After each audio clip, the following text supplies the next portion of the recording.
Well, I just gotta get the Instagram up on a Monday.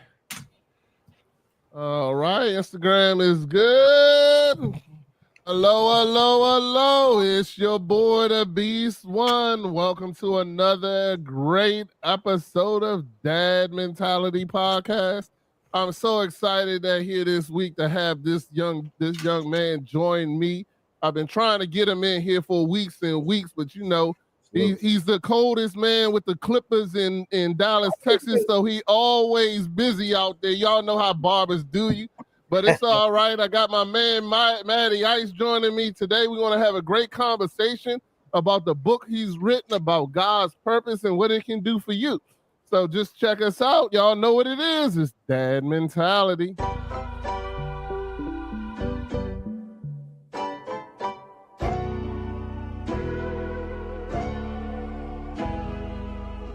What is Dad's mentality? What it is? The mentality of taking care of family. As a man, I get lonely. I can't even call my homies, but I answer every call when my kids call me. I'll be there when they need me. They depending on me. They looking up to me. Sometimes we gotta fix our mental. Or maybe it's not meant to be a dad, a father, that's what men do. I made a promise to my kids, that's what I do. I just want them to do things better than I do. Or better yet, better things that I did.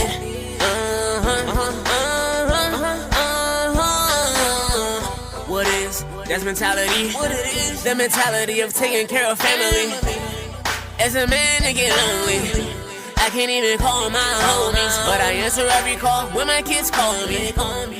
I'll be there when they need me. They depending on me. They looking up to me. Welcome to the show, shout out to the coach. And Matty Ice, Ice Cold Crypto. And each one, teach one. That's mentality, we just try to reach one. What is That's mentality?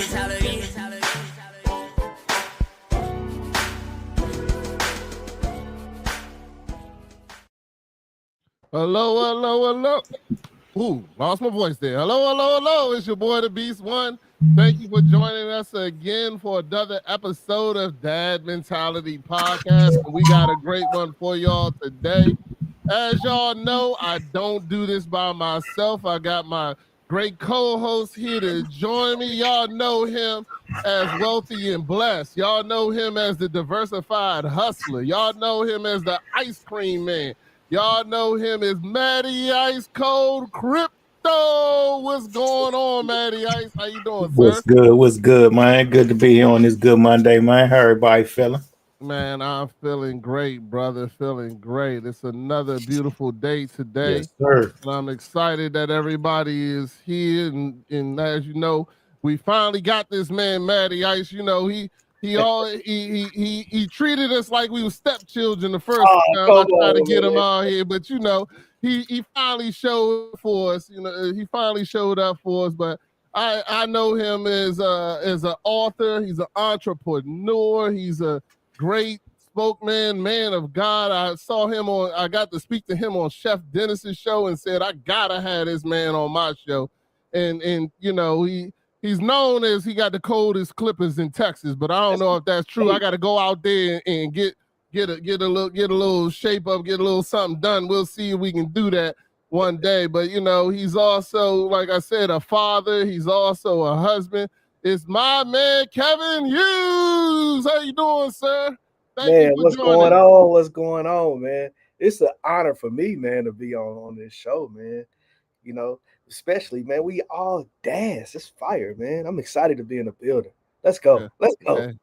I definitely appreciate you coming out and hanging out with us, man. It was like I said, shout out to my boy Chef Dennis, who connect us on this show from the battle to the glory. You can check that out on Tuesdays and Wednesdays at 6:30. That's my brother in podcast. So, you know, always shoot him out.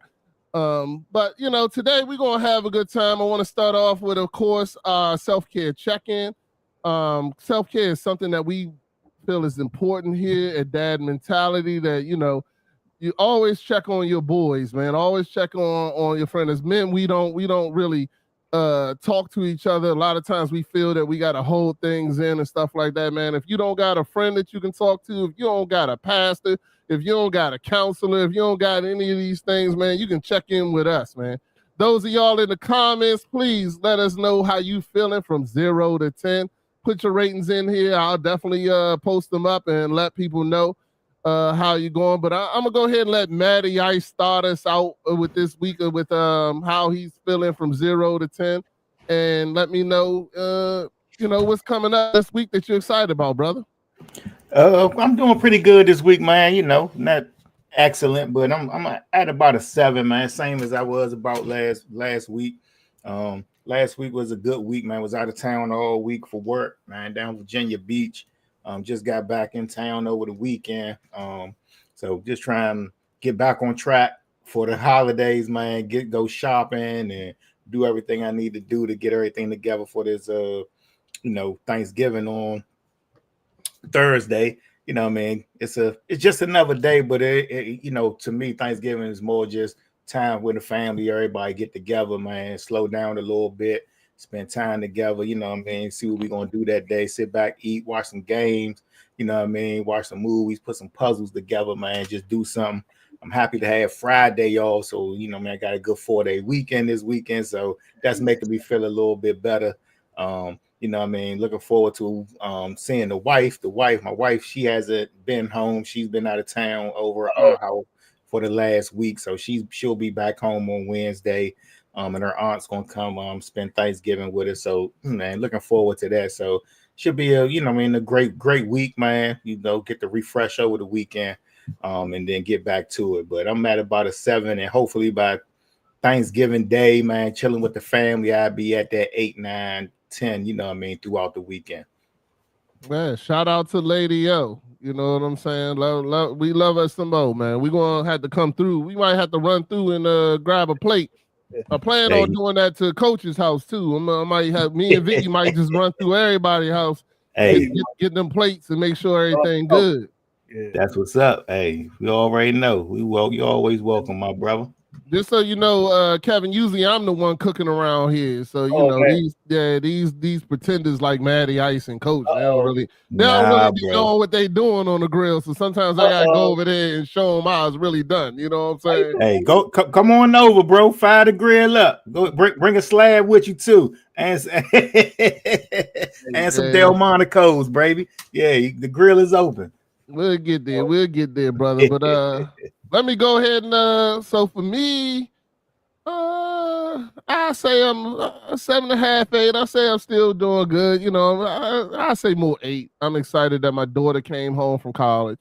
You know, spend time with her, even though she been driving me crazy, man, about all the things that you know she got going on. Just I can tell that she missed us because every time I go in my room, her and my wife in the bed watching movies, all these chick flicks and stuff, and I gotta fight for my own room and this, that, and other. But this is just a great thing to have my daughter back and having a great time with each other. So I don't really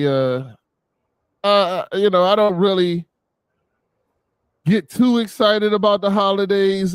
Thanksgiving, Christmas is the one that I love. But Thanksgiving, we're gonna have a turkey. I'm making sure my wife make a turkey, even though we going over the in-laws, because my wife do make a bomb turkey, son. I don't know, like I can't eat anybody's turkey. It'd be dry, this, that, and other. My wife done perfected that turkey though. That turkey always turkey this year. I decided I'm not doing turkey this year. Yeah. Turkey. You said no turkey? Nah. We doing. I'm doing something else. No turkey though. We gonna have some poultry, but I ain't doing turkey. I'm doing ribs and I'm doing seafood, some crab legs. It's gonna be non-traditional, bro. I'm gonna eat what I want to eat. I don't feel like messing with a turkey this year. Yeah. Ham. Don't have a ham though. I'm gonna do a ham and everything else, but no turkey, man. Okay.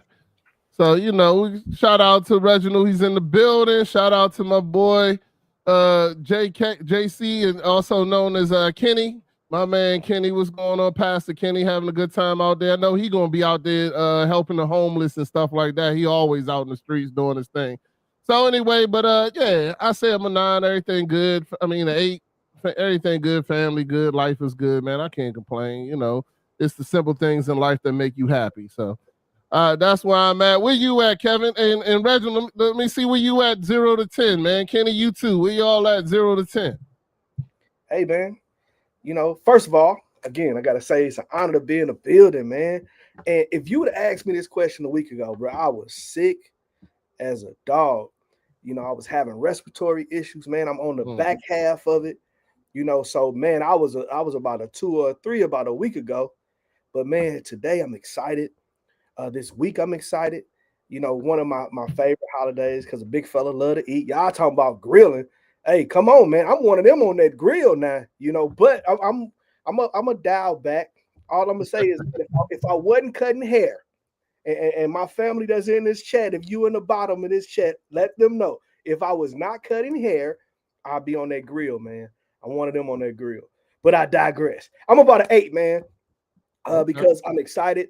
I got family coming in town that I haven't seen in a while, man. My little brother, my niece, cousins, aunts, so I'm excited to see a lot of different people, man. Of course, I lost my mother a few years back, and around this time, of course, it gets a little emotional. But when you have family, man, close by, man, it kind of it hit a little different. So I'm excited, man. I'm excited, man, to have family around. Of course, man, wifey, kids, So man, I'm kicking it in at 8, man. I'm excited though. Okay. All right, cool. Hey, man, the holiday season always brings that good time to spend time with the family, man. Sure. That's what it's really all about. Forget the turkey, forget the fat jolly man that what you call it, and all this, man. And I'm be honest with you, and I this just came to my mind, and I'm just bringing it up. But as us as men, I don't know if you did this, Kevin, but I'm gonna tell my kids, do not do this Santa Claus thing anymore. You know what I'm saying? My wife was convinced to make me do that, and I can't do it, but I don't believe that. I'm like, there's 2 things that happened that Coach. One was what Coach said, and he said you shouldn't have your kids believe in Santa Claus for too long because he's an imaginary person that they don't get to see, and then eventually you tell them that he don't exist, right? Mm-hmm. Yeah. How do you tell them about Santa Claus and then later try to tell them about Jesus? Because then you putting the same thing on where you're telling them about this person that they don't get to see, and he does all these great things, and then Santa Claus, you eventually tell them you don't exist, but then you're telling them that Jesus did exist. You know what I'm saying? And when he told me that, I said, you know what? I'm not doing no Santa Claus ever again. You know what I'm saying? I'm not telling that. I'm not going into that what you call it. So I don't know if you did Santa Claus, Kevin, but I think as a culture and people, we need to stop giving this jolly fat man our credit. I feel the same way. I got a little, mixed thoughts on it. I didn't grow up believing in Santa Claus. You know what I mean? In my household, we didn't celebrate Christmas. So honestly, celebrating holidays a little new to me, once, me and my wife got together, she celebrated holidays, Thanksgiving, Christmas and all of that. But and when I grew up, I didn't celebrate Christmas or any of those holidays, So it's more just time to chill with the family, We buy things and do things all year long, I do appreciate them and enjoy them now, but it's just another day, And we just make the best of it with the family, you know what I'm saying? But it's just, I don't want to go too deep in it, but it's just another day, man. Man, I ain't scared to go deep in it, man. so my kids, 22, 19, and 18. Mm-hmm. I told them when they were young, I'm talking about 3, 4. Of course, me and my wife kind of, we had that. Don't take that from. No, we taking it from them. Because I work way too doggone hard to tell them that this dude came down an imaginary chimney that we don't have because we living in an apartment. How he come down a chimney? That's a whole nother conversation. But no, I told my kids early on, man, the truth. And also, man, to focus a mindset, man, on Jesus, man. You know, and I really could go down this rabbit hole of how we have boxed Jesus into Christmas, but I ain't gonna do that, man. I'm gonna leave that one alone, man. You know, No, I because got Jesus, you. Yeah, I don't want to get into it either, but I feel the same way. Like now, I wish I had never did it. I tell yeah, you. But yeah, man. I was definitely heated the year I bought my daughter a bike and she was riding around on Christmas Day talking about thank you, Santa, yelling at the top of her lungs. Boy, I was hot. Yeah. I was hot. I was Hey, like, wifey, hey, man, wifey be putting that pressure on us, and then got yeah, to put Santa name on there. The Hey, devil. trust me. Me and my son was just talking about that earlier today. Like I don't know. I'm trying to figure out the connection. Where do Santa Claus, a jolly man from the North Pole, what do he have to do with Jesus and Christmas? I don't know the connection. I don't know if somebody else do, but I don't know. That's a rabbit hole, bro. That's a rabbit hole. Like we can go there, but I'm telling you, this gonna be one of Yeah, those. nah, that's what I say. I'm just let's Gonna veer off now, just because. yeah. Let's keep it. Let's stay on track right there. all right, let's get into it. Let's get into it, fellas. So, one thing I want to talk about is the soul of a man chosen for purpose. That is the book title of Kevin Hughes' book and workbook. It was definitely a great read. It was something that I definitely appreciated. Now I just kind of want to go into it just a little bit of just to get into it. I don't want to tell people what the book has in it, Hey, man, because I want them to go read it. You know what I'm saying? Yeah. I want them to go read it. I want them to go buy it. I want them to come support a great black man trying to do God's work and be in his purpose. Yeah. And being in your purpose to me is really what I felt is what life is all about, man. So, you know, when I saw the title, saw the name, I hurried up and bought the book, read the book, had a great time. I then handed it to Coach, who unfortunately is not going to make it here today, but handed it to him. He read it. He completed the work. I didn't do the workbook because I knew I was going to give it to him. But I didn't think he was going to do the workbook. But nah, he wrote all in my book, man. You know what I'm saying? That's how Coach do, you know. Coach. Okay, Coach. I guess I got to buy another book this week, man. I bought a book last week from the guests we had on there, man. So Reginald Foreman, that's definitely that's big for sure. right there, man.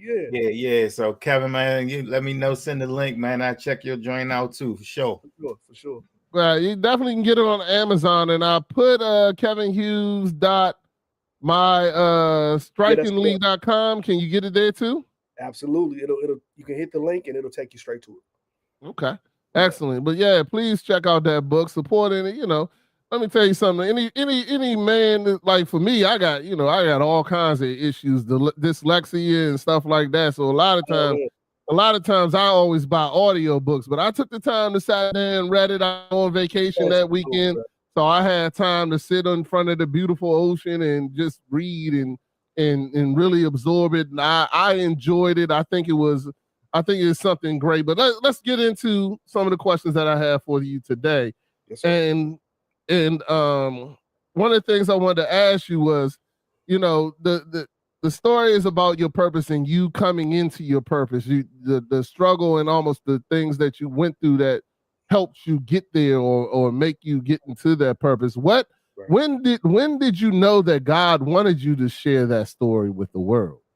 Woo, man, that's a great question. I mean, you just gonna shoot it straight out like that, huh? Yeah, man, that's how I go, bro. Yeah, you gotta come in here prepared, sir. Man, I love it, man. You know, it's my story, so it make it easy to prepare, man. I'll try my best to be as transparent as possible, man.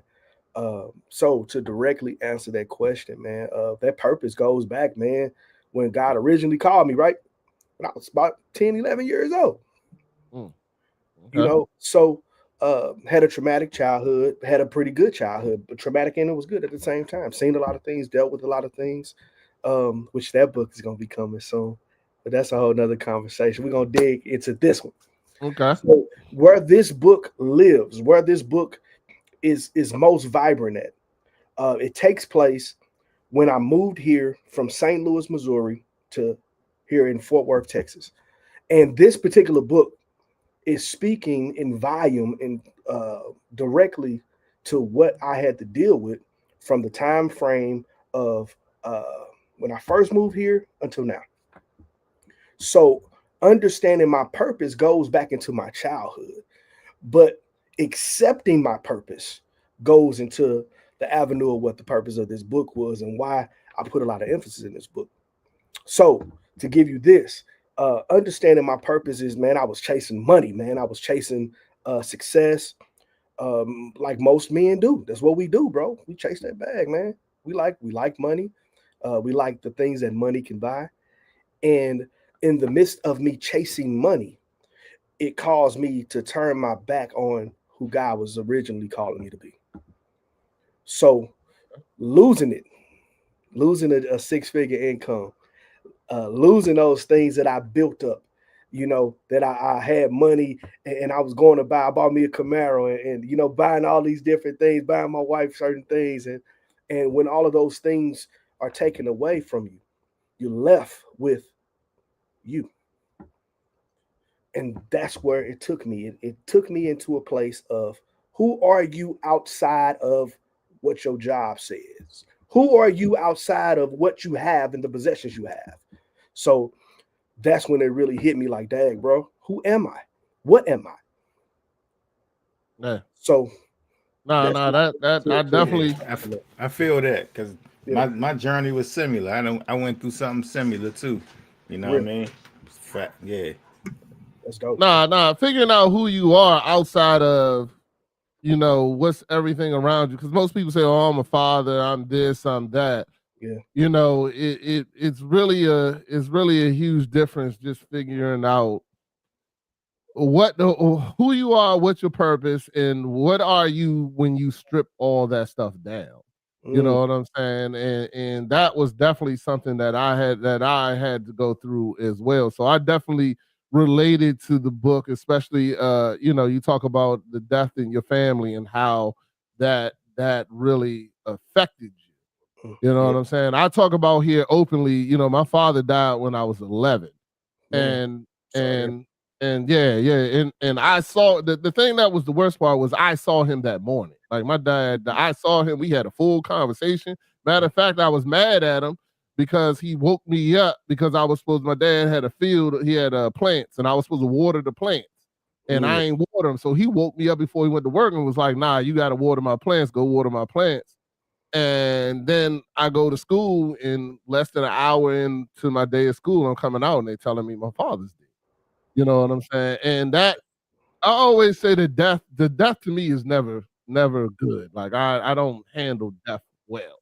You yeah. know what I'm saying? And death is definitely something that I feel that can really, I wouldn't say motivate you, but change your, I guess, change how you, it can change what's important to you. How about that? I think that's a better. That's a good way to put it. Yeah, It, yeah. it can it can numb you as well, man. Going through the channels of grief. So even tied to my purpose, when I lost everything, um, all I had was of course family and my mother, and then my mother got sick and she died through the same process, man. So and we had just rehabilitated our relationship. Mm, So um, after we she moved here to Texas from St. Louis, we went through a spat in a conversation and told her about some things that happened in my childhood. I felt abandoned, and she took it all in. And then we rehabilitated our relationship to the point to where we were talking every day. And she gets sick and dies in the midst of me going through this identity issue with not having my job and nobody was hiring me. I get blackballed and I lose my mother. But yeah. also like you, man, with my father, man, my father passed away, man, when I was 25, man. And it was almost similar, but not quite similar as your story. Uh, I was supposed to take him out for his birthday, Mm, and I promised him I was going to take him out. And his birthday was June 25th. And I remember I went to work and That particular day, I told my job that I had to get off early. I was going to take them to work. I was going to take them out to eat after work. But the work schedule got so hectic that people was, had called off and we had, stuff to take care of, and they wouldn't let me leave. So I ended up being at work longer than expected, got off late. I was tired. I remember the last conversation we had, he called me and said, "Hey man, are we still going out?" And I went off on him, cussed him out. "Man, I just got off work. I ain't thinking about going out. I'll get you another day." And he died June 27, 2 days later. So that would always live in me like, dang, I missed an opportunity, man, to at least, man, kick it with Pops, man, one time before he got up out of here. Yeah. So I buried that and worked, and coached. And then when I didn't have coaching, when I didn't have that job and my mother passed, all of those things came back up, bro. And I had to deal with it. Nah. I definitely understand that because, it took me well into my adulthood before I dealt with those buried depressions. You know what I'm saying? It's definitely something that we the problem is we as men, we do bury that. We do take things because a lot of times we've been taught all our childhood, men don't cry. You know what I'm saying? Real men don't do this. Real men don't do that. And we always look at being vulnerable as a weakness. You know what I'm saying? When actually being vulnerable is a strength. Man. You know what I'm saying? Is definitely a strength that, once you really start getting into that being vulnerable. Now, I'm not saying you can't be vulnerable with everyone. Yeah. But there's certain people in our lives that, that if I can, like, I've had the conversation with my wife. If I can't be vulnerable with you, then who can I be vulnerable with? Come on, you man. know what I'm saying? Like when is that, and it's, but we also have to learn that the safe place begins with yourself. Yeah. You know what I'm saying? Because you gotta be, at one with yourself in order to be able to really tap into that vulnerability, really tap into the things that is going on. Shout out to Destiny. I don't know what she said. That's a real long sentence, but shout out to Destiny as well, joining us today. So, but all right. So my next question that I want to get into is I don't know, Matty, did you have something you want to add to that, or you good? No, I'm listening because a lot of his journey, man, I done went through similar things, bro. You know what I mean? And it definitely makes you either step up, realize yourself, because you got to go two ways. Either you're gonna allow it to break you, or you're gonna learn from it, and it's gonna cause you to grow and evolve, man. You know what I'm saying? And those were some of the things that I went through, like losing a great job, all that I knew at one time. So you got to reinvent yourself, you know what I mean?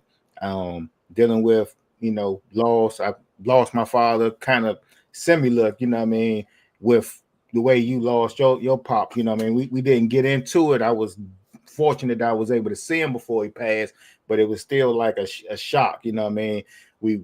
My father, I called my dad one day, man. I was at my brother's house and he just so happened to be around the corner, what I mean? And he ended up coming over my brother's house, man. We sat down and watched the Redskin game that day, chilled out, what I mean? Seeing him, we was laughing and joking.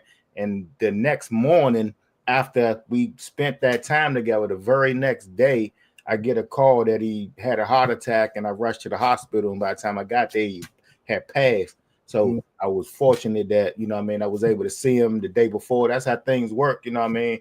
We was able to spend that day with him the day before he passed, what I'm saying?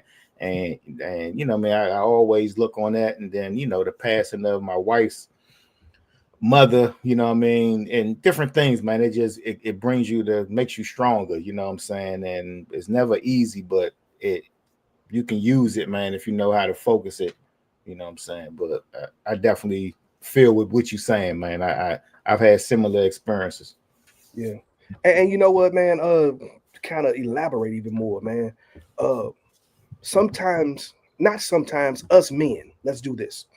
us men, we identify ourselves in certain ways, right? We identify ourselves with what we do, how we make an income. We identify ourselves as what we go home to, whether if it's our lady or our kids, right? And we also identify ourselves, especially us men, as mama's boys. Or in some cases, you're a daddy's boy, right? If your father raised you. And God gave me he gave me something called the dig. And it's an acronym, right? It's called depression, identity, and grief, right? Each of us will face that crossroad. In my crossroad, the the identity that I didn't have was not given to me by my father. I was in search. That's why I was reaching for money and reaching for certain levels of success, because that's what I thought an identity of a man was. And when I lost those things, that job, I didn't realize I had to grieve that, bro. I had to grieve losing my job. I thought like, oh man, I'm gonna go find something. I'm young. I can get out here and do what I do. But I had to go through a grieving process, man. I equated everything to depression. And it wasn't until I was writing the pages of this book, man, and God told me this. He said, you haven't identified each individual thing that you went through, if it was depression, if it was you dealing with an identity issue, or if you were grieving. And I was like, huh? He said, let's break it down. Let's take this thing in bits and pieces. And in the bits and pieces is where I found purpose and I found a true identity. Guess what, bro? That thing was hid in my heart the whole time. Absolutely. It was in there the whole exact time. But I had to go through the process of dealing with that depression and saying, okay, maybe this depression, and I hope this is helping somebody out here, man, especially us men, man, when we deal with our mental health.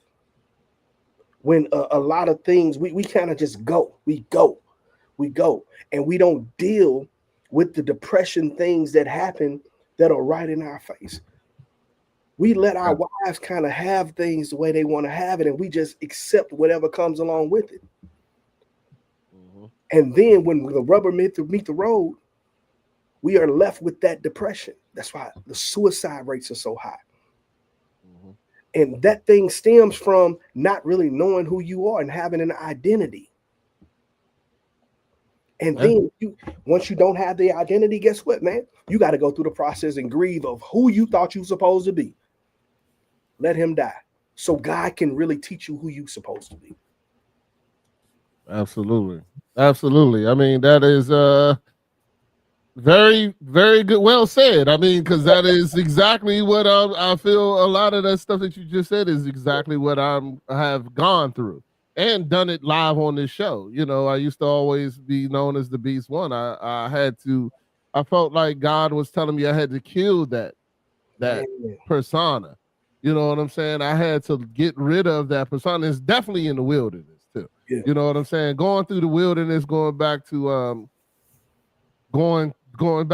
Reginald's book as well. You know what I'm saying? Is you find a lot of purpose going through that wilderness. Man. You know what I'm saying? When you go through that wilderness and the things that God has brought forth to you, you know, really can help you go to God so that you can get the instructions, that you can listen. And a lot of times God ain't telling you nothing different than what he already told you. Yeah. You know what I'm saying? Now you just willing to listen. Now you're willing to go through that. Now you're willing to go through that door. Now you're willing, because I remember when God first told me what my purpose, I told him there's no way that's going to happen. You know what I'm saying? And my nephew my cousin told me today, he said, if you ever want to make God laugh, just tell him what you want to do. Hey, man, it's like that. You know what I'm saying? So, you know, and when he told me that, I was like, yeah, it's crazy. And now, you know, now I'm 47 years old. Now I'm working towards that goal. I'm working towards that purpose. And the crazy thing about it is my wife, I feel like my wife, and she feels like it too, is now working in God's purpose. I'm more excited for her every morning. You know what I'm saying? Like when I wake up in the morning, I'm excited. I'm like, man, you get to go in purpose today.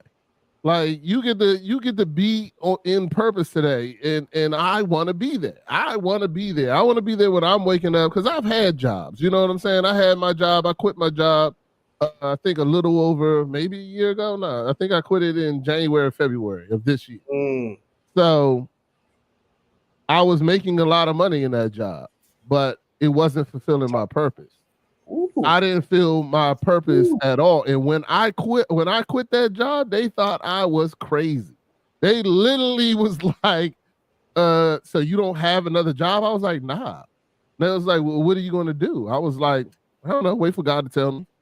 You know what I'm saying? And when you say it like that, the people who are adult, yeah, they I mean, they literally, my boss then took me out another time and was like, yeah, I'm not even gonna take your computer. Just keep it. and he thought you was gonna change your mind. If at the end of these 2 weeks, you decide to stay on, I won't come and get the computer. You know what I'm saying? Until you got something else. And I was like, nah, I'm good, bro. You know what I'm saying? It's Monday. I'm not coming back to work. It don't matter at this point. So, you know, but anyway, but I know that I'm on the journey right now. Right now, I'm on the journey. I've already life is a journey, bro. It's not it's not a destination. So you know what I mean. I think it's gonna always gradually evolve because you know I feel the same way that I'm on a journey. I'm on a path right now that I didn't think that I would be on, but I know it's ultimately leading me to where I need to go. You know what I'm saying? Because it's seasons, and you just got to stay focused, got to stay positive, and then you know what I mean. Those breadcrumbs will lead you to where you need to go. You know what I mean? Yeah, that's just how life is. I truly believe. You know what I mean? Yeah. No, that's good. That's good, man. You mentioned the wilderness, man. If you don't mind, I just want to say, God showed me something, man, about the wilderness, bro. And if we get a little biblical, right? If you remember, the first time we ever heard about the wilderness, man, and we really dove into the wilderness was when Moses led the people out of Egypt into the wilderness. Yes. God was showing me something, man. A wilderness happens after you come to a realization that you can't stay where you are, right? So God will bless you where you are to send you into a tough time in order for you to get over into where he's promised and he's designated for you to be. Yeah. Yeah, the other thing I learned about that is that you can either choose to be walking through it for 40 years or you can listen to what God's got for you and what he's telling you. Or you can be like Moses. You can't even access your actual promised land. Yeah. Or like those generations that died, bro. It's generations that had to die off and couldn't even access what they were supposed to walk into. Yeah, you know, absolutely. People before us, man. Look at our parents, man. Our parents have gone through certain things, man. You don't think that God gave them what he's given us to do? What we're supposed to do, we're supposed to pass the baton to our generations. We're not supposed to drop the baton and leave them in limbo trying to figure out who they are and what they are. Yeah. So God has crafted us and he's grooved us and said, now, my son, you have to go into this wilderness and I'm going to mold you in this place of your wilderness because I have to extract those old behaviors that you had in Egypt, bro. I got to take them things about you in order to get you to the promise of where I am calling you to. That's why that wilderness took them so long, man. They ain't want to let some of that stuff go that they had, those habits that they had in Egypt, bro. Yeah. Yeah. And that's what I was saying about killing that persona. Yeah. You know what I'm saying? Like you gotta get rid of whatever that is that is going to hinder you, that's going to stop you. And I also believe that it fine tunes going through the wilderness. does two things. One, it makes sure that you can't give no one else the glory. Yeah. You know what I'm saying? You can't give no one else the glory once it's done and over with. Once you've gone through that and God got you through, and once you get into the point where God has got you there, you can't go back and be like, I did it myself. You know what I'm saying? I did it myself. I'm the person that got, that it's nothing but the glory of God is the reason why you're here. You know what I'm saying? That God brought you to be here to do that thing. And then it also makes it so it's easier because like right now, like I said, I think last week, I've now signed up to be to work with the youth at my church. And that was something that I was battling for years. Like I was like, I'm not going to do it. But then once I got through the wilderness and once I quit my job and did all these things and I told God I'm willing to do whatever it is, God goes, by the way, if you thought I forgot, I need you to walk through this door right here. This one right here. It wasn't even, it was funny how God did. Yeah. You know what I'm saying? I'm talking to Chef Dennis and I'm talking to somebody else about what you call it. And the next thing you know, I tell Chef Dennis, I was like, yeah, I'm nervous. I feel like I'm the person running to the edge of the diving board, but won't jump in the water. You know what I'm saying? And as soon as I said that night, my wife tells me about the opportunity. And she was like, yeah, I've been waiting for you to watch because I didn't go to church because I was sick. And my wife went to church and she heard the pastor say that they wanted to revamp the thing and my wife, she said she sped home, but then God told her to wait. And then when she finally told me, it was the perfect timing because I had just talked about it and I had just said that, I'm struggling with it. And then as soon as she said it, I heard God as clear as day say to me, jump. Now it's time to jump. You said that you're doing all these things. You're putting all this stuff in the plan. Now jump. So I had to jump. It was nothing I could do. I'm like, yeah, I can't now not trust in you. You know what I'm saying? I can't now trust that what it is just because I'm afraid. You know what I'm saying? You got to walk through that door. You got to do what it is that God wants you to do. I love you, Destiny, but I can't read all these long messages. You know what I'm saying? And if it ain't nothing, so you gotta concise that for me. But I appreciate you joining us and getting in the comments. I do see you there, Reginald. Talking about death in the wilderness, all things contrary to God's plan must go. Yeah, everything that is not what God wants must go. So. But I just feel like once you really find your purpose, now I got this question. So once you went through the wilderness, you came through, you talked to God, he's giving you your purpose. Mm-hmm. How different does it feel for you? What is how different does it? Because my wife's going through her purpose. She's living in her purpose. And for me, I wake up happy as I don't know what, because I want to be there too. Mm. You know what I'm saying? It was a huge difference. When I was waking up for money, I didn't want to wake up. I was like, I'm cool. Now I wake up for my wife. I get her coffee ready. I get her excited. I'm like, man, you get to go on your purpose. You should be jumping out this bed. You know what I'm saying? Yeah. Was it like that for you, or how did you feel? Man. Once you realize your purpose? I think the biggest question is, how do you realize your purpose?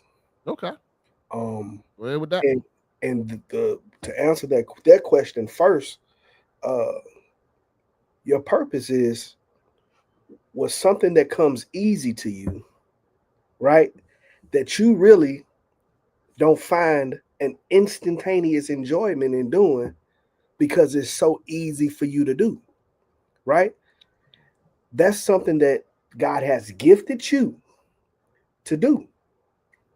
That thing that comes easy to you that you necessarily really don't initially like to do. Right. That's who God is. He's crafted you to be. That's what your purpose is. To give you examples, it could be you're a speaker.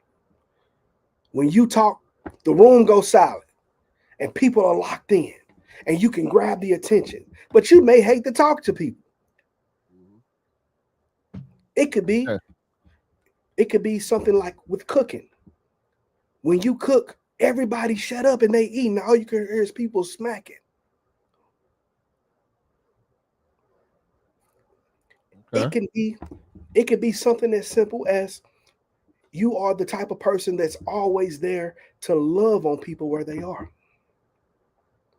Whether if they are grieving, if they're going through certain things, or if they just need somebody to talk to.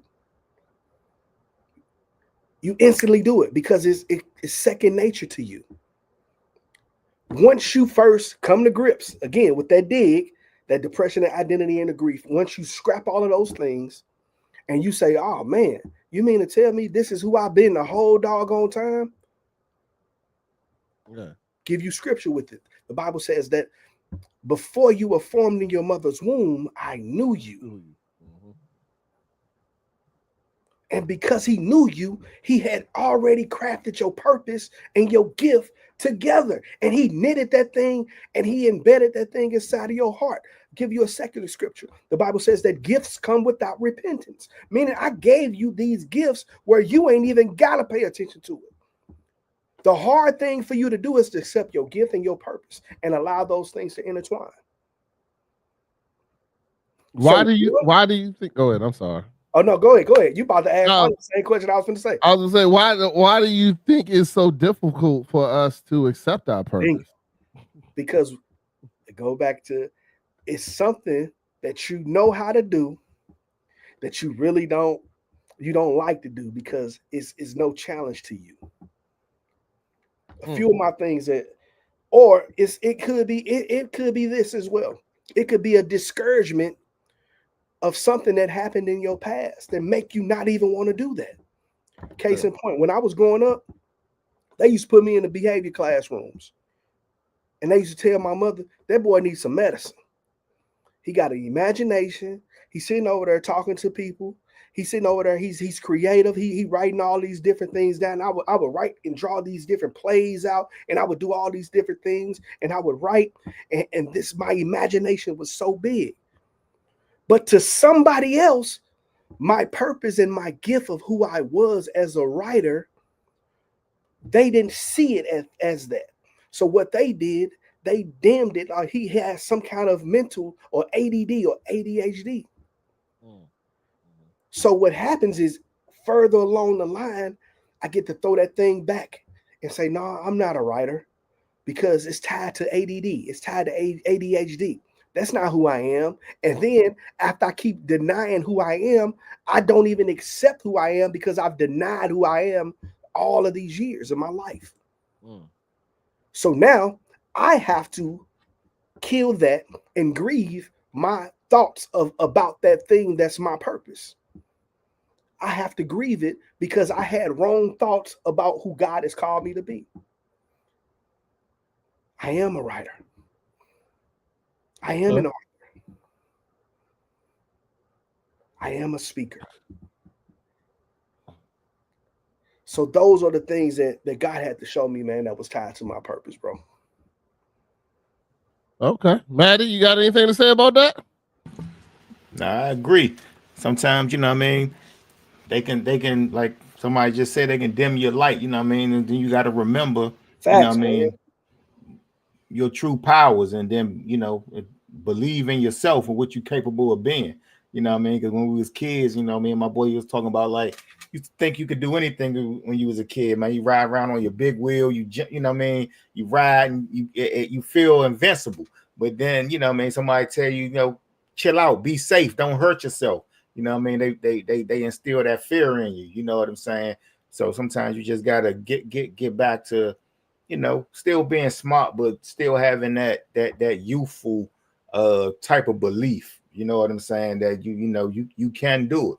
You know what I'm saying? And that's where I think it all comes from is belief in yourself, man, and belief that there's a high power that's guiding you and helping you.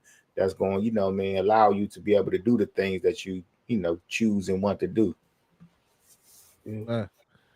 that going into that was my next question. How did God guide you into having the confidence to walk into your purpose? Man, I found myself without any other thing to hold on to. And I used my mother. I used, my wife. I used, my job as things that I was holding on to as security, and didn't realize that all of those things became idols to me, and I wasn't trusting God, who He called me to be.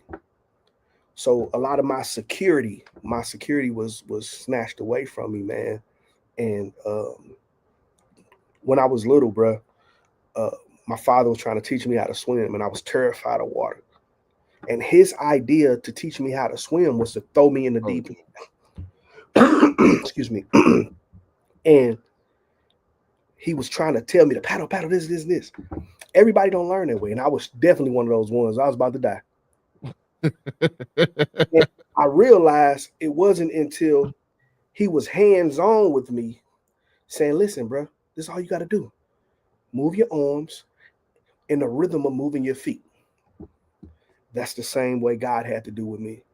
I was so used to grabbing onto everything for dear life and not realizing God was there the whole time guiding me. And in Him guiding me, He was teaching me, hey, this is your gift, but this is your purpose. I'm going to use both of them to intertwine. I'm going to use both of these things. And I'm going to allow you to walk in rooms that your name has been spoken into. Or I'm going to allow you to go into places. But in the midst of this, I'm also stripping you of things that you thought was me, and it wasn't. Okay. Yeah, I mean, for me, in going into those idols, so let me tell you, and I've talked about this freely, and me and my wife have even talked about this, that the people don't realize for me, I made my wife my idol. Even though I'm a man of God, this, that, and the other, it became a point where I looked for my wife to solve my problem. And and God had to really break me down to the point where I stopped looking for her. My wife is the same as me. She's not. I put her on that pedestal of where she was she was when something was wrong. I came home expecting her to fix it. You know what I'm saying? Expecting her to fix it, and it's crazy. I think that a lot of men, not just saying it's our wife, it could be our mothers, it could be this, it could be that, where we put these people on pedestals to almost really replace God. Yeah. And I had God had to really take me through the wilderness to even stop depending on her and depend on Him, to be able to hear His voice as opposed to even my wife's voice or even mine. And it's definitely something that that I talk to as I mentor or talk to other people about these things. Yeah. That it's crazy how we as people, not even just men, but we put people on these pedestals that they never deserve to be on. Yeah. And once you put them on there, you one, it's unfair to them. And two, it's unfair to you because everybody's human. Everybody is a sinner.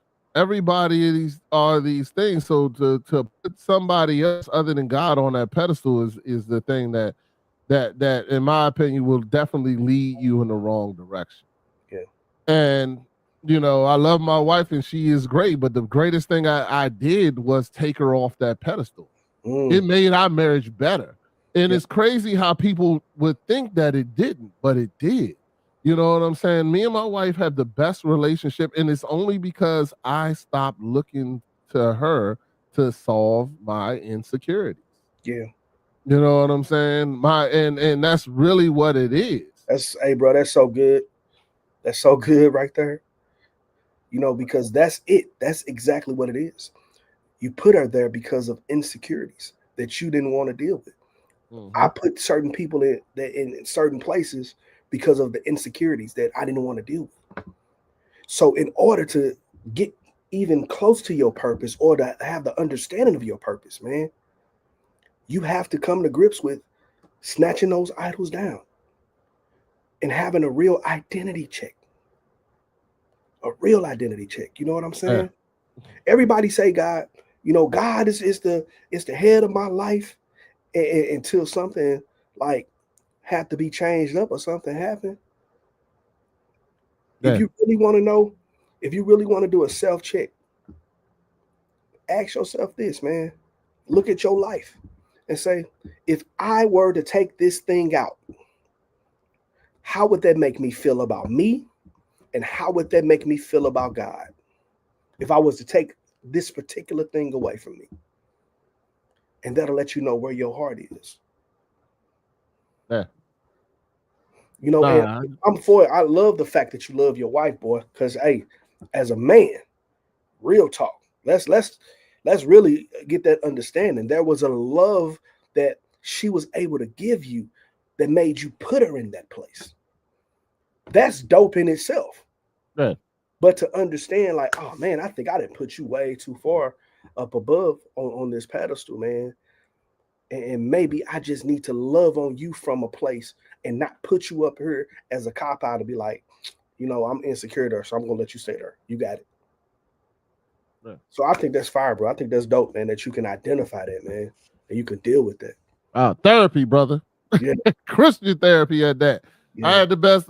My pastor was my therapist, and let me tell you something. That man broke. Well, the thing is, I've known my pastor since I was 16. He was my youth pastor, and then I came and saw him. But anyway, he, he broke it all. He definitely broke it down, and we do what's called a relationship conference.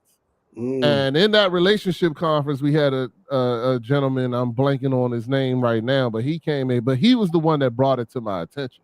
He was the one that brought it to my attention that I was putting my wife on a pedestal that she didn't deserve to be on. And at the time when he said it, I thought it was crazy because I was just like, what do you mean? It's my wife. Of course she's great, because all this time you've been taught as a man that, put your wife on a pedestal, put her on this, do that. And we got this. Yeah. And that's how men do. That's how you keep a woman and this, that, and the other. You want to know what? That was how I was destroying our marriage. You know what I'm saying? That was how I was destroying our marriage. And I'll tell everybody that I get to talk to about this when they have that conversation, that it literally made our relationship and marriage 100 times better that I took that pressure off my wife. That I took the pressure that she did not, that she didn't have to, she don't solve my problems no more. You know what I'm saying? Like I'm not looking to her. I'm not looking for her to solve my problems if we're being 100% honest, we all men here, I'm not looking for her to, she was just another vice. She was just another thing. Like, I'm having a bad day. Let's have sex. Yeah. I'm not dealing with my day. Yeah. But us having sex makes it much better. You know what I'm saying? It makes it much better. And I'm not dealing with the real things that I'm going through, but it's the same thing as alcohol for me. It was the same thing for alcohol. I'm having a bad day. Let me go drink.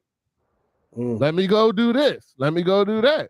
Yeah. You know what I'm saying? And then when I'm having a bad day and let's say my wife don't want to have sex, now I'm hot. Yeah. You know what I'm saying? Now I'm upset. Now you don't love me. Yeah. Now you don't care about how I feel. Now this, that, and the other one. It's none of that. You know what I'm saying? That's all made up in me.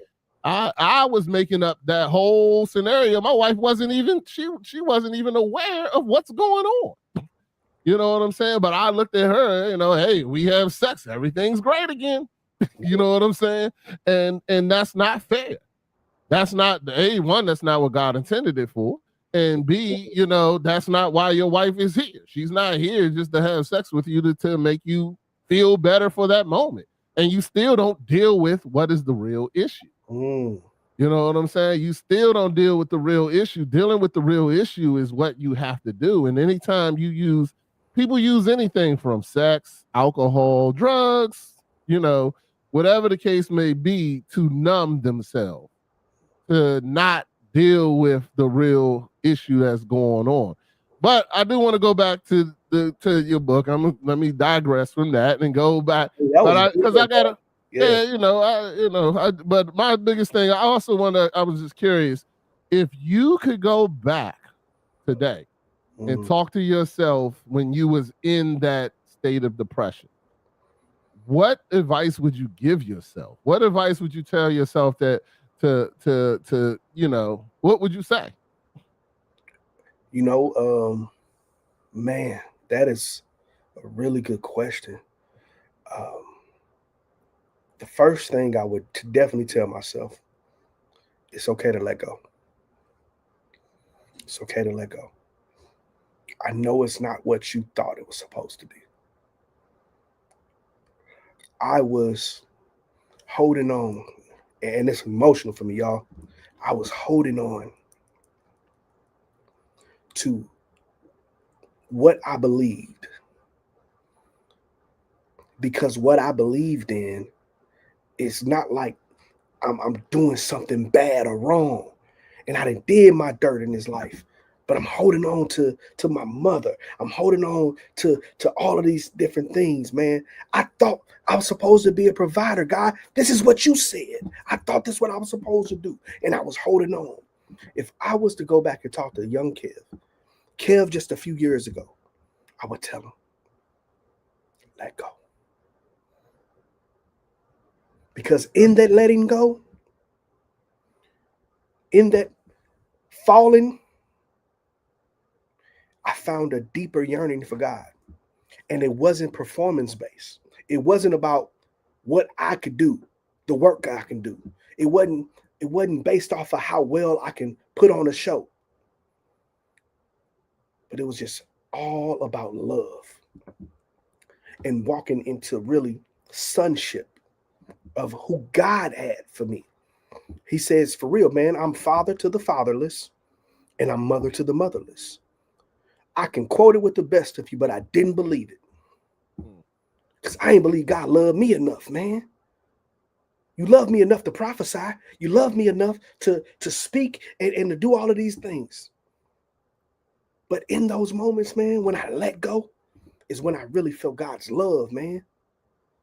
Yeah. So I would tell him, it's okay, Kev. Let it go. Let it go. All right. Matty, you got anything you want to say about that? Nah, nothing to add, man. I love the passion right there, man. Yeah. All right. All right, well, we're going to go ahead and wrap this up. We can make sure y'all get his book, The Soul of a Man. Make sure you go out and definitely buy it. You can buy it on Amazon. You can go straight to his website that's scrolling on the bottom. The Soul of a Man, chosen for a purpose. And let me go ahead. I'm sorry. I didn't mean to interrupt you. Can I give a testimonial? Absolutely. Went to go get some glasses, man. My eyes was tripping, right? I'll try to make this story as short as possible. Went to go Take your time, brother. You're good. And I walked in. You know, my wife was on my head. Boy, go get you some glasses. You can barely see. She'll trust me driving at nighttime, y'all. So I'm like, all right, let me go ahead. Go get these glasses, man. So I walk in. I'm walking around, looking at the glasses. And the doctor takes me back, check my eyes. He said, yeah, man, you've been tripping. You need some glasses. So I sit down. And this lady comes over. She begins to talk to me about, the options that you have, of course. So, me, I'm bubbly, like, hey, how you doing? She said, I'm fine. How are you? So we begin to talk. And as we begin to talk, I'm transparent. I'm honest, man, about my life and my story, man. That's the healing that I went through, right? So I'm just talking about my life, talking about my story, and she began to tell me about some things that's going on in her life. She says, I beat cancer. They thought I was going to die. And now, after I beat cancer, I survived cancer. I'm dealing with dialysis. She began to tell me her story about her going to dialysis and, dealing with diabetes and things like that.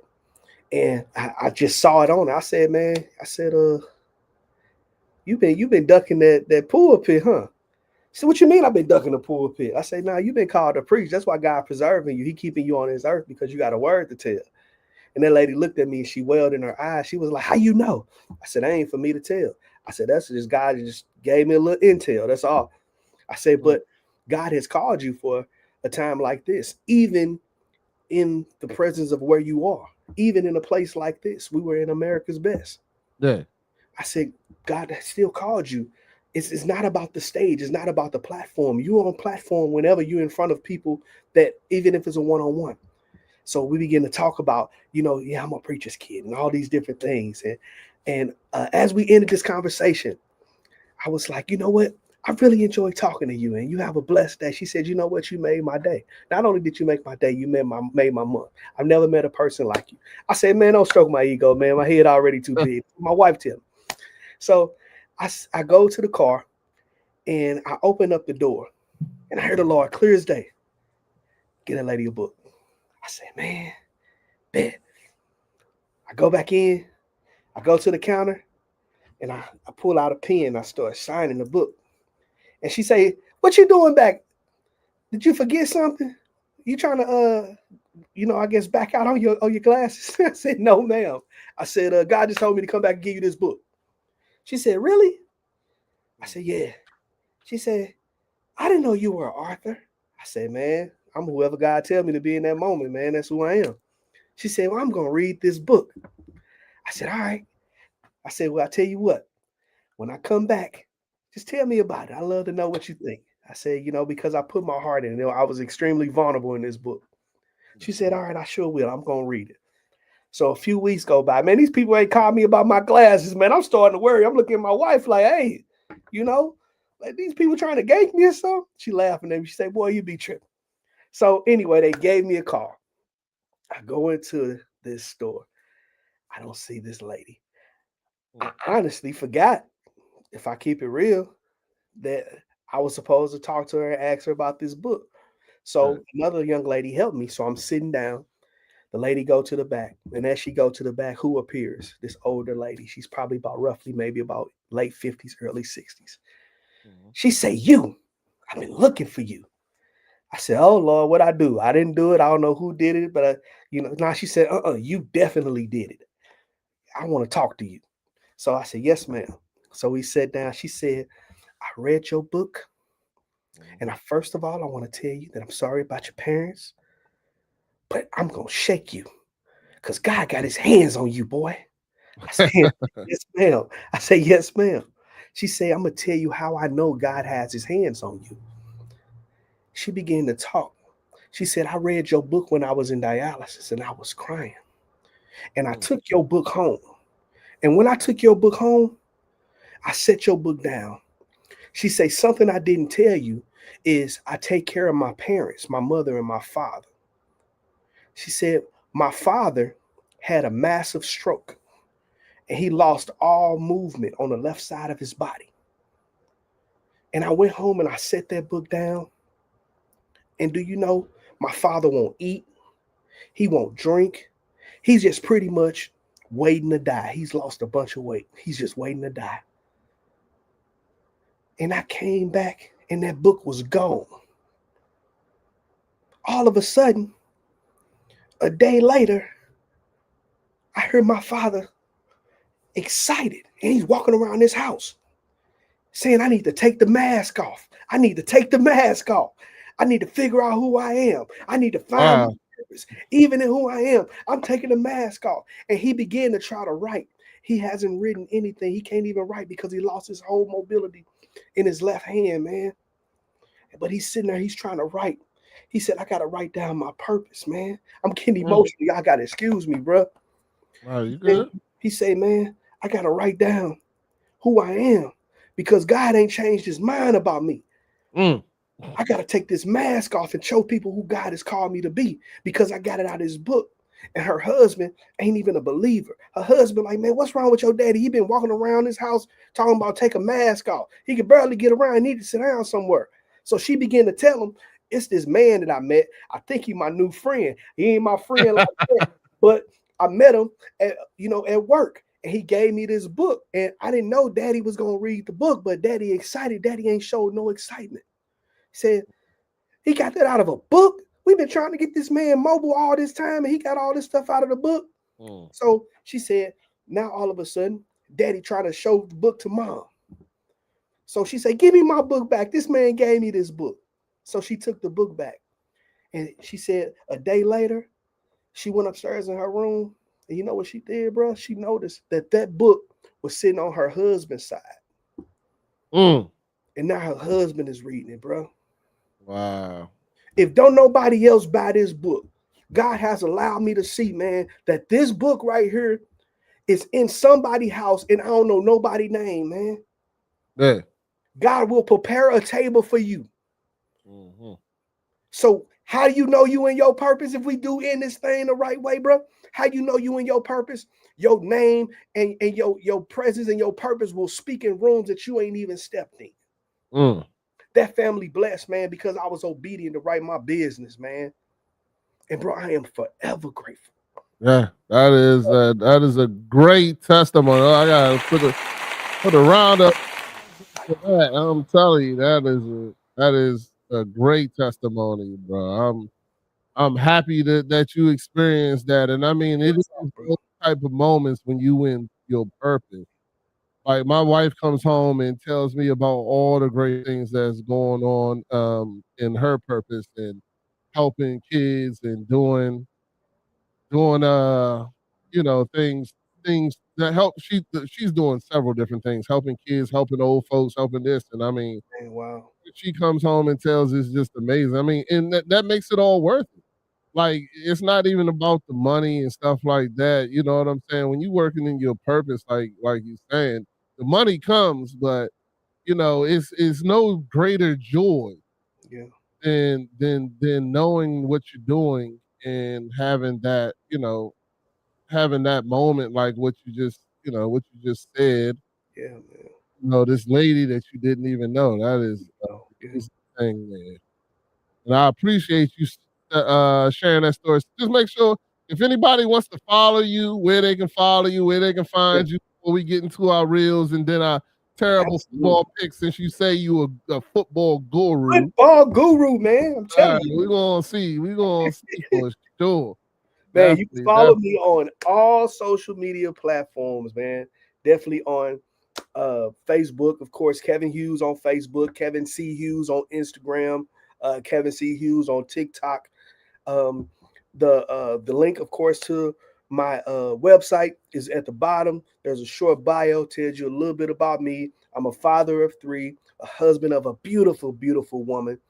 We've been married for 20 years, been together, since that's my boo thing right there, man. I love her frontwards and backwards, man. But definitely fortunate. I'm in my barber shop. I'm in a barber suite, so I'm a barber, and I'm an author and a speaker. So if you need me, holla at your boy. For sure. All right.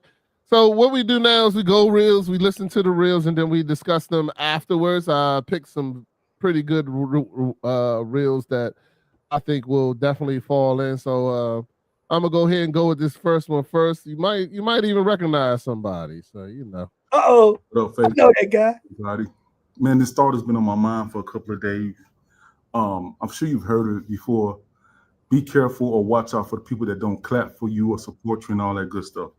And I'm telling you, I used to rock heavy with that because I had a part in me where I felt I needed to show people that I'm going to be successful. I don't need them. And I've learned from that. I just pay attention to the ones that is supporting me.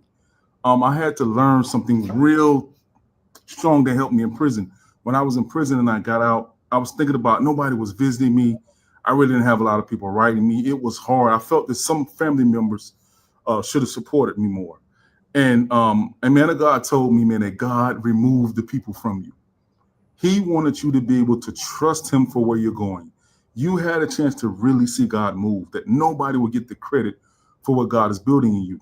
And I understand that God sends people in our lives but these are people that know that God sent them and they're not looking to take the glory or get in the way. Yeah. So this is really for people who are creating something. I started out in fashion when I came out of prison. I was doing fashion all over St. Louis, East St. Louis. I made the front of the St. Louis American. I remember people walking up to me in the mall like, hey, ain't you that man or that boy in front of the St. Louis American? So I felt a little something. I remember starting my book career, my speaking career, which led me to CBN, TBN, traveling all over, honored by Black Enterprise, amongst TV stars and all that good stuff. And it was a lot that God was trying to show me, but I was so concerned about people. So I'm saying to you right now that God will use people that you never thought of. He's been trying to do something in somebody's life and they're worried about people. He'll move it out the way. Tyler Perry had this thing that I learned from him. He said, God will hide you. He'll hide you until it's time. Having this chance to come to Texas through some hard times, but having 2 syndicated TV shows. One goes into 100+ countries. Another one has 25+ million viewers every month, but they both want Reginald Foreman, not just the Reggie Line TV show, but the things that God has birthed in me from my book and from my teachings. And I say this to say, I didn't know what was going to happen. I don't even know some of the people that helped me out. It wasn't the regular people that I can reach out to. It was new people that God rose up. So this is about, don't focus, I'm telling you, on who's not supporting you, who's not coming. That's okay, because sometimes God will block them here, I feel the Holy Ghost, so that he can get the glory. And he'll use people you've never thought of. He'll put you in situations where you got to trust him. So I want to encourage you right now, stay joyful, stay focused, and trust God. And the people who you believe need the help and won't, don't worry about it. God will raise other people up. This is Reginald Foreman saying, be in tune. God is doing some great things, and I'm planning to bring some people with me. And tomorrow, me and my wife will be going live. God bless. All right. Do you recognize that guy, Kevin? Man, that's my big brother, man. That's my big brother. Hey, man, that dude was in my life, man, before I even got saved, man. Real talk. Okay. Big bro, though. All right. Well, to talk about what he said, I mean, the biggest thing that hits me in that passage is one that we do look for. A lot of times we do look for the people that ain't even involved in what we're doing to give us that applause. You know what I'm saying? That to give us the encouragement, or we put them in that pedestal where we want their approval. You know what I'm saying? And God will move those people out your. There's that saying that people are here for a reason, a season, and I can't even remember what the last one is, but y'all know what I'm talking about. And sometimes you gotta get rid of those people. Sometimes you gotta because God has the people. God will bring the people in front of you that'll help you and let you know that is.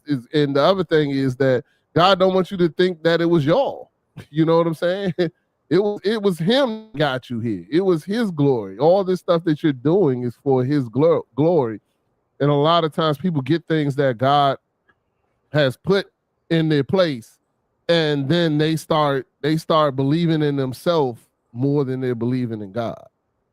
So, you gotta definitely make sure, know that God will put the right people, and if the people aren't there, they ain't clapping, they ain't what's called, then they wasn't meant to be there. So that's what I got out of it. Matty Ice, what'd you get? Yeah, it's similar, man. It's the same thing, moving in faith, because sometimes we do, look for others' approval, as far as what we doing and the way we moving. But like I don't usually get too scriptural or biblical, but like, similar to like Noah, like, nobody ain't believe in what he was doing, you know what I'm saying? But he moved in faith, but time showed that, he was doing the right thing. And then once he did it, everybody wanted to run to the ark, you know what I'm saying? So just continue to move forward, man. Have faith and believe in what you're doing, trust your process, and and believe. And a lot of times it'll work out for you, man. Sometimes you gotta block out some of those things, and like he said, a lot of times other people who you didn't even know will come to your aid, like, and not even to your aid, but they'll see your vision as well. And You know, he'll give you those people, places, and circumstances that'll help you get to where you're trying to go. Real quick, just to say something, even the story that Kevin just told. You know what I'm saying? Because I'm sure when he wrote the book, he was thinking like, oh, if my brother loved this joint, if my wife loves this book, then I'm good. But it's nothing like the story of that woman that just told you that really gives you confirmation. You know what I'm saying? And I even you telling that story just really, to me, hearing it, I'm happy for you, bro. You know what I'm saying? Like that is something great. But anyway, let me let you go ahead and tell what you feel out of the reel. Hey man, look. So a part of my identity issue is I had to deal with that, man. And my brother Reg here in the comments, he'll tell you, like, I always have been the type of person. If God telling me to do something, I'm looking around. Who support me? Is my people here? And people, and when people aren't there, it used to stop, slow down, or stagnate even what God was telling me to do. I was looking for the support. And that's something God had to extract out of me, man. That even if my normal, in my regulars, and my folks, there's my day ones not even showing up, I still gotta go, bro. We still got a purpose. We still got something to do. So that's what that thing said to me, man. Is like, don't worry about the hand claps of the familiars. It's people out there, man, that that haven't even had an opportunity to meet you yet. So you wait on those people that's gonna clap that you expecting to clap. You gonna forsake, and you're not gonna get a chance to see the people that you ain't even had a chance to experience yet. That's waiting to clap for you, straight up. Absolutely. All right, I got one more reel, then we get into this terrible picks for y'all real quick. Minister, it was a lecture he was doing, Bro Cam, and I was sitting on the stage, and he said, I was looking up the definition of happiness, not in the dictionary. I consulted myself, and I didn't say it out loud, but this is what I was thinking. Yeah, who in the hell is Webster anyway? So I want to look what he said. The minister said, happiness comes when you find your purpose for living and you are fulfilling that purpose. That soul then has an unspeakable joy. So real happiness don't come from filling full your pocket. It comes from fulfilling your purpose. And we live in a world right now where most people do what they're paid for, not necessarily what they're made for. So they don't have no real true happiness. You'll be happier doing what you love, making less money, than doing what you don't really want to do and be making a lot of money at it. I was listening to... All right. Hey. Natty Ice, what you think about that? Good right there. Yeah. Nah, that's facts though. You know what I mean? Definitely we all want to make money, you know what I mean? But sometimes, man, you could be miserable at a job, you know what I'm saying? I know you could definitely attest to that, Rodney, going through what you went through over the last year, you know what I mean? But it is true, man, when you find your purpose or you got something that you love doing, you know what I mean? It's not really work, you know what I mean? It's a different feeling when you got something that you feel like you're doing and you fulfilling a purpose, you know what I mean? Of course, we all live on this earth, so we do need, money to, take care of our necessities and different things like that. But overall, man, when you are moving with a purpose, man, wake up every day, man, with a mission that you're doing, man, you feel different, you know what I mean? You got a different energy, you know what I mean, that you feel. And I know that, you know what I mean, even though I'm working and different things like that, but when you're doing something different, man, you wake up with a whole different, you know what I mean, fire under you, you know what I mean, each and every day. You don't have to force yourself to get up and, you know what I mean, go to work and do things, man. You want to do those things. So, yeah, facts. Man. Like I said, I talk about my wife because she's in her purpose. I'm getting there. I can't wait to get there. You know what I'm saying? I know that God is going to get me there, and I'm excited about it already. But it's still a huge difference when my old job, I was making a lot of money. You know what I'm saying? But like I said, I woke up and I was just like, I can't stand this. Like I don't even want to get out of bed. I don't even care about the money at this point. I tell them to keep it. You know what I'm saying? Like, I really want that happiness, that true happiness of doing what God, figuring out what God wants you to do, and doing what He wants to do is just a total different vibe, different thing. So I love this this actual statement. I thought it was a great thing to talk about. That living in your purpose is true happiness. So I'm curious to what you got to say about that, Kevin. Well, I honestly, man, I gotta be obedient, man, and say this to both of y'all, man. I think, Rodney, I think you're more in your purpose than you think. Um, I think you are maybe looking past the fact of what you're doing right now. Uh, you're given an opportunity of complete strangers that you don't even know a platform, and you're building something with a unique foundation.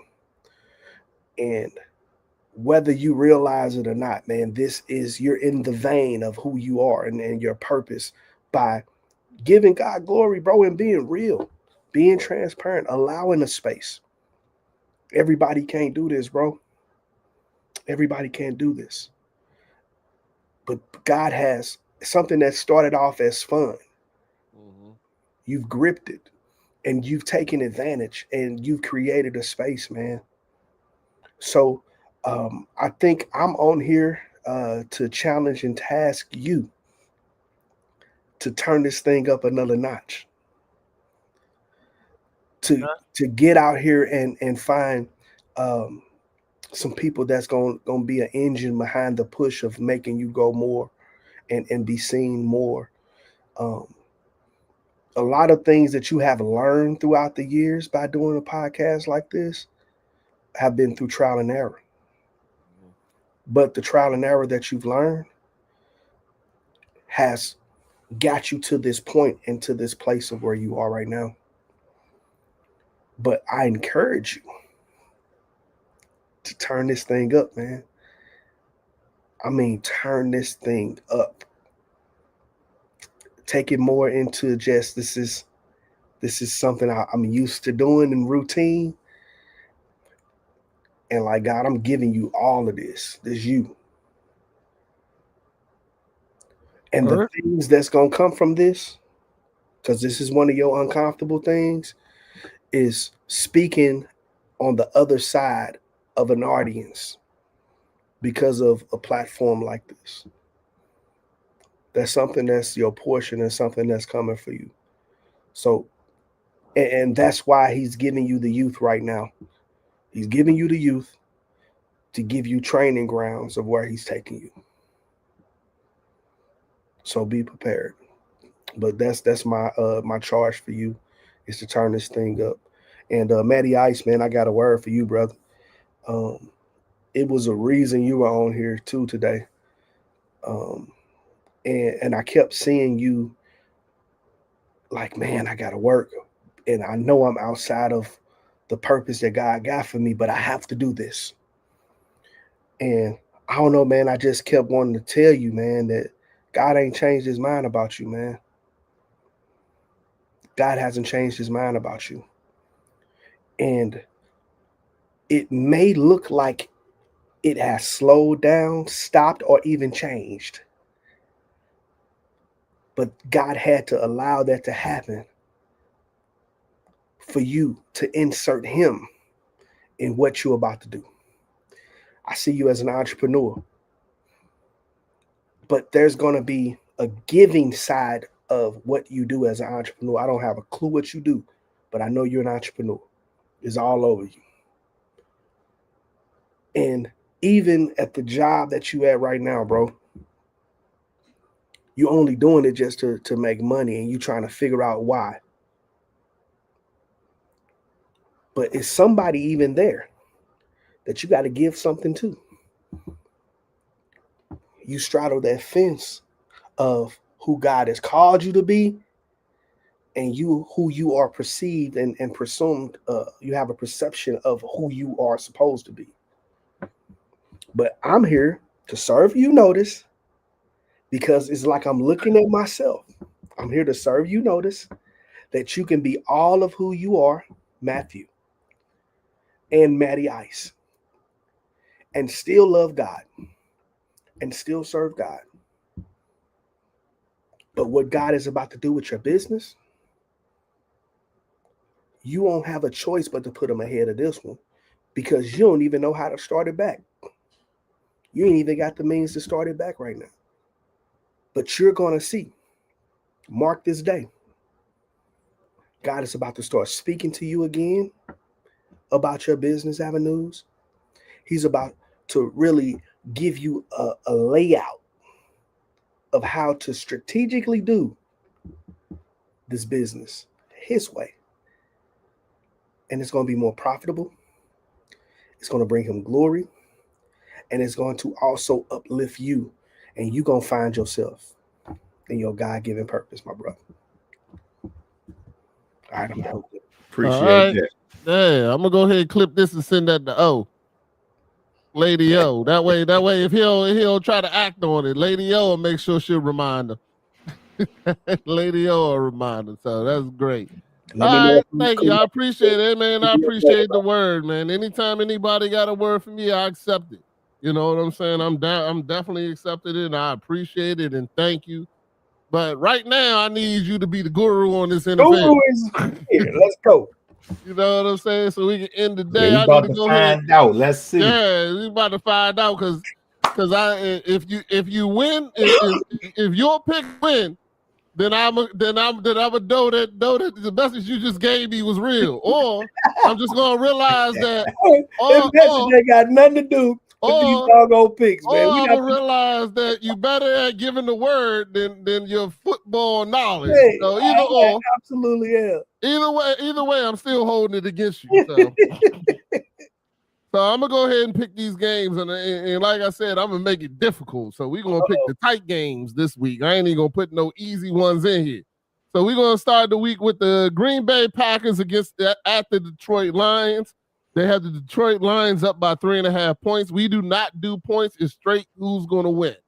So you gotta tell us who your pick is. We're gonna say who our pick is, but I'm only putting in your picks, no matter what. But my pick in this game, because it's in Detroit, I'm gonna say Detroit's gonna win this game. And it's a Thanksgiving game in Detroit. Detroit actually struggle at home on Thanksgiving games. Just to let you know, they struggle at home. I think they have a losing record on Thanksgiving at home. Just so you know. But go ahead. All right. I don't like you going with Green Bay.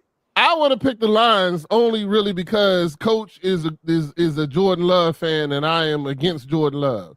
So that's my joint right there. So I'm picking the Lions. So what you got, Matty Ice?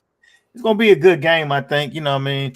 I don't know what that offensive line looking like for Green Bay, so they might can get after them, but I'm leaning towards Green Bay just because of what they allow New York to do to them this Sunday, man. They had to come back and you know what I mean, win that joint against New York. So I think Green Bay gonna get them. I like it. Right. So I'm the tiebreaker. I like this. Oh, I like this. You know what? Like I said, Detroit struggled at home on Thanksgiving, man. And they kind of I don't know, man. They don't look right, man. They don't look right as far as that defense. You know, and Green Bay, that defense of Green Bay is coming to life, y'all. That thing ain't coming to life, man. That boy Michael Parsons out there, he tried to get after them. But I'm picking the Detroit Lions, man. I'm picking the Detroit Lions for the win, man. All right, you're picking Detroit for the win. All that to say Detroit. All right. All right. So he good with the theatrics over here. Yeah, We'll go ahead. Next game, we're gonna put the Kansas City Chiefs against the Dallas Cowboys. They're playing at the Cowboys. They have the Chiefs to win by 3. Chiefs.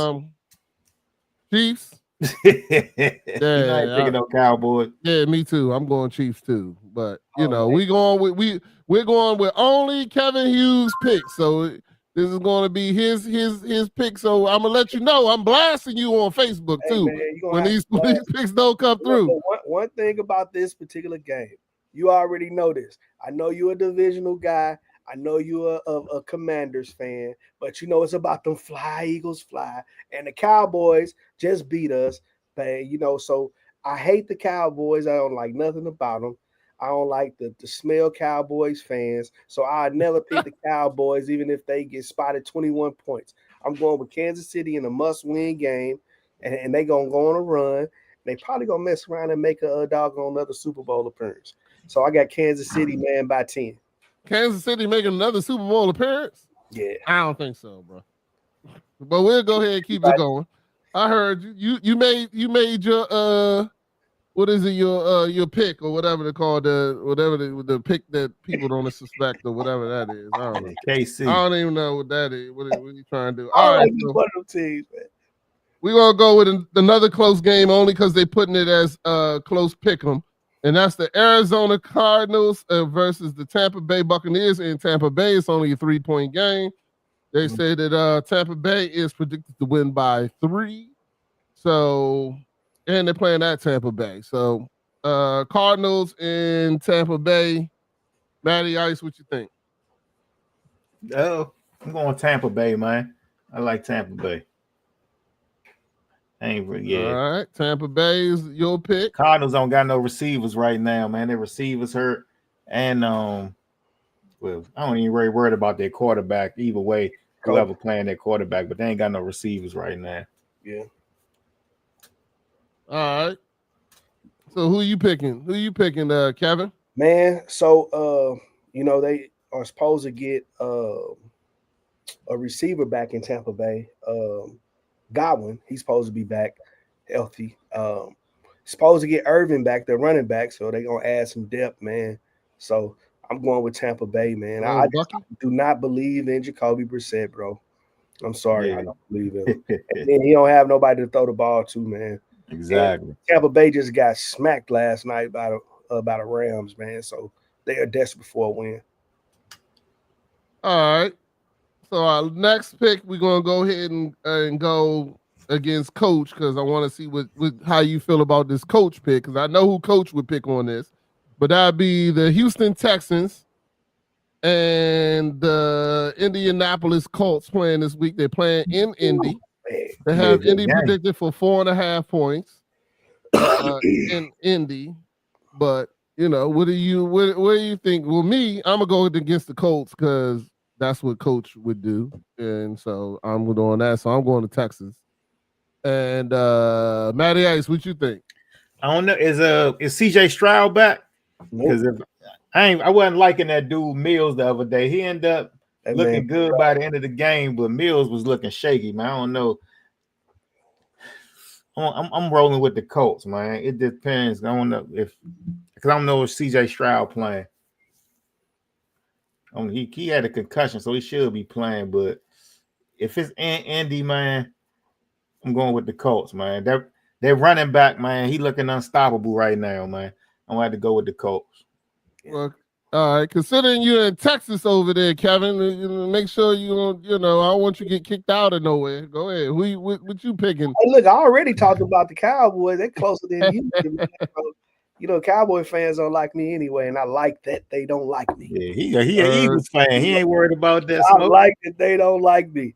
So, man, to make this one sweet and a short, man, I'm going with the Colts, man. The Colts got exposed, man, against the Chiefs, but the Chiefs are playing desperate, so that's expected, man. But, man, I think the Colts are real deal, man. That boy Indiana Jones, man. So I got old Jonathan Taylor for 2 touchdowns, 120 yards, man, and Indiana Jones gonna throw that pill, man. 2 touchdowns? Okay. Yeah. All right. Last but not least, so Coach won't be yelling at me. I'm gonna go ahead and put the Denver Broncos versus the Washington Commanders. Oh, they're going to be in Washington. They have Denver by 6.5 points. But it is just a pick 'em game. It is just who's going to win the game. So who you picking? I already know that me and Matty Ice are going to say Washington, even though I don't think they're going to win. But I'm still going to say Washington. Broncos. But Kevin, what you got? Broncos? Yes, sir.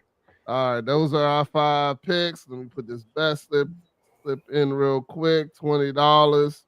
We'll win 142. And what I'll do, Kevin, is if we win, I will donate this money to, you know what I'll do? I'm going to take the money if we win and buy use the money to buy all your books and give your book to someone. Man, that's what I'm going to do if we win. If we win this $142, that's what I'm gonna do. I'm gonna take that money and buy your book, and then give that book to people. If we win, but I don't think we're going. I mean, actually, your picks are pretty decent. I mean, these were easy. These were. Well, I don't know. Easy. It's supposed to be tough, I'll take that back. I'll take that back because those some tough games, man. Yeah, the Kansas City Dallas game is tough. The last few were easy, but the Green Bay and Detroit game is a tough one. It ain't no easy picks this season, man. These games been crazy. These games been crazy this season. That is 100% true. I ain't been winning, but Jonathan Taylor, I need him to help me in my fantasy league because I done lost. For some reason, the last 3 weeks, I done went against all the top people that won that week. They had the highest score that week. But anyway, last but not least, I am looking forward to joining Reggie Foreman and his wife on their show this Sunday night at 7:00 with Real Talk with the Foremans. Gotta check it out. Me and my beautiful wife will be joining. And anybody know when my wife get on the camera, we show up and show out when we have fun together and enjoying. So we're both very excited about joining him on that show and having a good time. So y'all make sure y'all come join us on that Sunday night at 7:00. I can't wait for it. And just this Sunday coming up. What's today? Yeah. This Sunday. I'll tell you this. I don't know if you know this or not, man. Me and my wife actually created the intro to their podcast, man. So okay. That's us singing. Me and my wife singing on the intro. Okay. I can believe your wife can sing, but no. You was probably just low harmony, like we'll see. We'll check it out though. But I give you credit, man. It's all good. Yeah, for sure. But we're definitely excited about doing that. Make sure y'all check us out on there. Thank y'all for everybody who joined in the comments. Shout out to Molly. Shout out to Reginald Foreman. Shout out to our boy Chef Dennis from the Battle to the Glory. Shout out from our girl Destiny. Shout out for everybody who's in the comments. Make sure y'all join us next week. We are going to get ready to go on a break for holidays, spend some time with our kids. Next week we should have Shaka Barrett joining us. He is a relationship counselor. So we're going to just talk about that, talk about therapy and counseling and working on your relationships and have a good time. So make sure y'all join us next week for that. And thank y'all for coming and hanging out. God bless. Good night. Peace. Peace out, y'all.